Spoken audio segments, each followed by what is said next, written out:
लेकिन लेकिन टीएस सिंहदेव स्वास्थ्य मंत्री छत्तीसगढ़ के और एमपी के स्वास्थ्य मंत्री प्रभुराम चौधरी हमारे साथ मौजूद हैं। सर, पहले सापरा साहब मैं आपके पास आऊंगी, लेकिन दो राज्यों की महत्वपूर्ण जिम्मेदारी अभी हमारे साथ दो मंत्रियों ने संभाली हुई है। मैं उनसे एक बार बातचीत कर लूं और फिर आपके पास आऊंगी।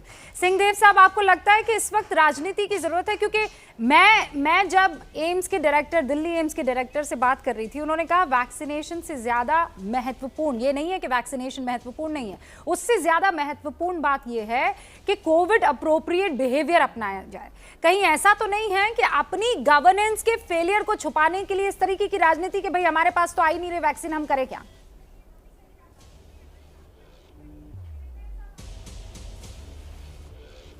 इसमें दोनों बात है। एक तो पारदर्शी तरीके से वैक्सीन का आवंटन ये डेली अपलोड हो जाए और सबको पता चलेगा, तो इसमें बात नहीं आएगी। एक कॉलम प्रदेश की आबादी और एक कॉलम सप्लाई, तो ये इसमें विवाद उसका एकदम खत्म हो जाएगा, साफ सबको दिखेगा। 11 राज्य को केंद्रीय स्वास्थ्य मंत्री जी ने बुलाया था जो ज्यादा प्रभावित है, उनको आबादी के अनुपात में कितना मिल रहा है, दूसरों को कितना मिल रहा है। यूपी सबसे बड़ी आबादी का प्रदेश है, तो स्वाभाविक है कि एक बेसिक लाइन उनकी ज्यादा होगी और प्रभाव के आधार पर अगर अलग से आवंटन होगा तो वो भी दिख जाएगा। जहां तक एम्स के डायरेक्टर साहब का कहना है, वो 100% बात सही है, क्योंकि और दूसरी बात जो आपने कही राजनीति की, ये तो जितनी जल्दी बंद हो, अगर ये चालू हो गई है तो ये बंद होना चाहिए, तत्काल बंद होना चाहिए। बल्कि आज भी मैं ये आप मन में ये निर्णय ले रहा था कि आप कम से कम ये जवाब सवाल मैं आज के बाद बंद कर दूंगा।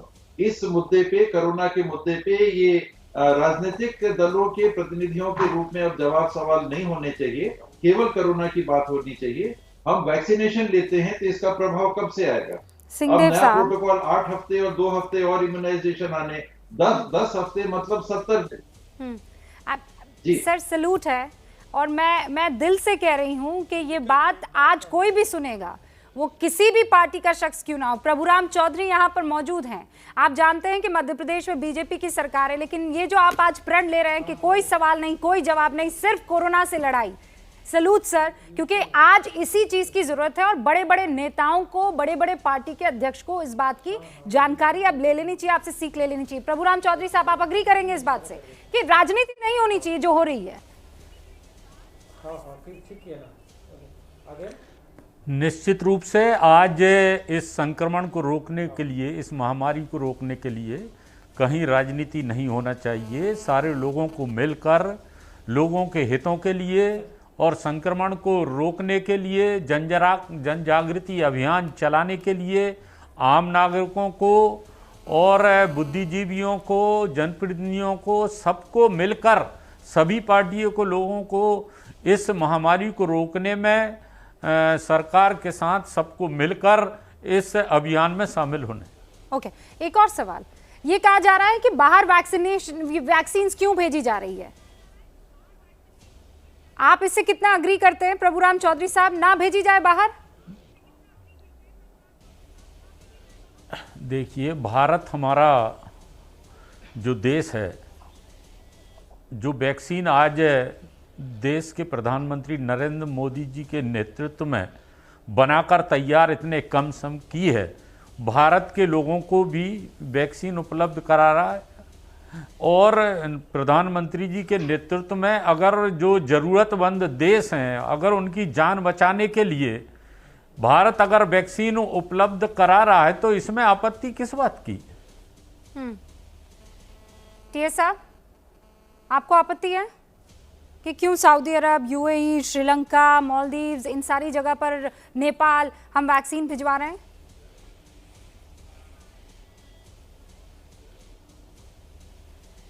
इसके दो पहलू हैं। एक जो कोविशील्ड है, ये आपके यहाँ टेक्नोलॉजी डेवलप इसकी नहीं हुई, ये बाहर से आई, तो आपने अनुबंध किया मैन्युफैक्चर करने के लिए और उस समय अग्रीमेंट किया होगा कि इतना देश में हम देंगे, इतना बाहर देंगे। तो एक तो वो तय हो गया होगा उसी समय कि देश में कितना मिलना है। दूसरा, आज देश में हमारी प्रोडक्शन कितनी है। कल ही प्रधानमंत्री जी के वीसी में ये बात आई कि 6 करोड़ कोविशील्ड और 1 करोड़ कोवैक्सीन, यानी 7 करोड़ डोजेज हमारे पास एक महीने में फिलहाल बन रहे हैं, तो बढ़ाने की कोशिश चल रही है। ये एक दिन का कितना हुआ? करीब 23 लाख वैक्सीन। तो इन परिस्थितियों में जो हमने अभी किया, उदारता की या मानवता का हमने साथ दिया, आज के दिन अगर हमारे यहाँ संक्रमण वैश्विक इन देशों के संक्रमण से ज्यादा है तो हमको उनको निवेदन करना चाहिए कि कुछ दिन रुक जाइए, हम अपने यहाँ का ये कर लेते हैं, फिर आगे करते हैं। जो हुआ वो हो गया, वो तो हमने दिया, एक अनुबंधित, उसमें विकल्प नहीं है, और दूसरा मानवीय आधार पे जो हमने दूसरे देशों को दिया वो दे दिया। अब संक्रमण हमारा पिछले दौर में पहले स्पाइक में 97,000 प्रतिदिन से ज्यादा नहीं गया था, 97,800 कुछ, और अभी आपने आंकड़े बताए कि प्रतिदिन 1,36,000 के आसपास पॉजिटिविटी आ गई है। तो इन परिस्थितियों में पहले अपने यहाँ करके अनुबंध को छोड़ के, जो अनुबंध है उससे तो हम बंधे हैं, उसके अलावा शायद पहले अपने यहाँ अब करना चाहिए। टी.एस. सिंहदेव साहब, बस मैं आपको ये बता देती हूँ जानकारी के लिए, आई एम श्योर आप पढ़े लिखे हैं, आप इन चीज़ों से रोज़ डील कर रहे हैं, आपको ये बात पता होगी, लेकिन ये जो हमने ग्रांट के तौर पर दिया है उनमें से 75% उन मुल्कों को दिए हैं जिनकी सीमा हमसे लगती हुई है, पड़ोसी मुल्क है, तो उसको उस लिहाज से भी देखा, बांग्लादेश सबसे ज़्यादा उसमें, इस लिहाज से भी देखा जा सकता है कि अगर उनको वहाँ पर कोरोना, उनकी रोकथाम हुई तो एक तरीके से हमारे यहाँ भी होगी, क्योंकि आदान प्रदान, लोगों का आना जाना, बॉर्डर मिलती है। 75% वैक्सीन जो हैं वो उन्हीं मुल्कों को गई है।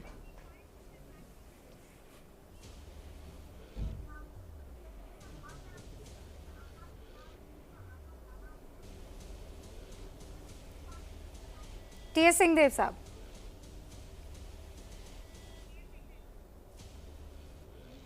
जी, ये अंतरराष्ट्रीय एक समूह है, कोवैक्स के नाम से आप भी जान रहे होंगे।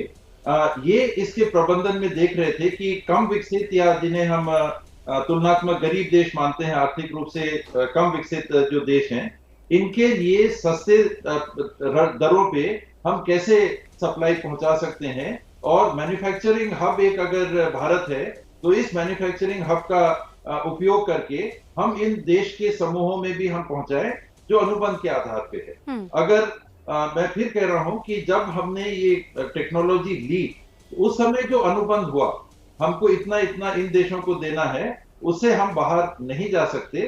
पड़ोसी देश होंगे, आर्थिक रूप से कम विकसित देश होंगे, उसमें चर्चा का वो विषय नहीं हो सकता, लेकिन उसके अतिरिक्त अगर पहले हमने दिया तो आज हमको एक बार विचार करना चाहिए कि पहले प्रभुराम चौधरी जी, हम अपना कर लें। ओके, मैं ब्रेक लूँ से पहले आप इस आइडिया से इत्तेफाक रखते हैं कि अभी रुक जाएं भाई, केसेस लगातार बढ़ते चले जा रहे हैं, हम थोड़ा रुक जाएं और उसके बाद देते हैं एज ए ग्रांट, जो हम ग्रांट के तौर पर दे रहे हैं, कमर्शियल कंपल्शन वाले नहीं।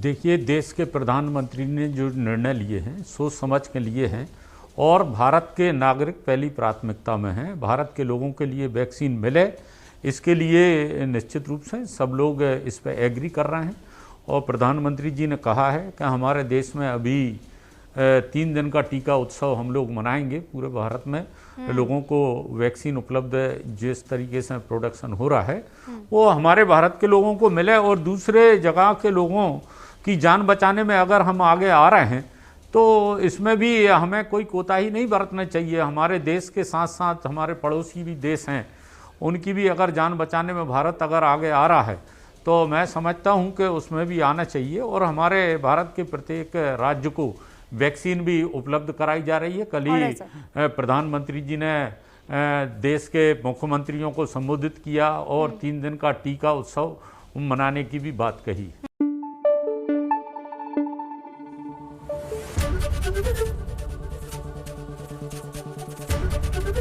एबीपी न्यूज आपको रखे आगे।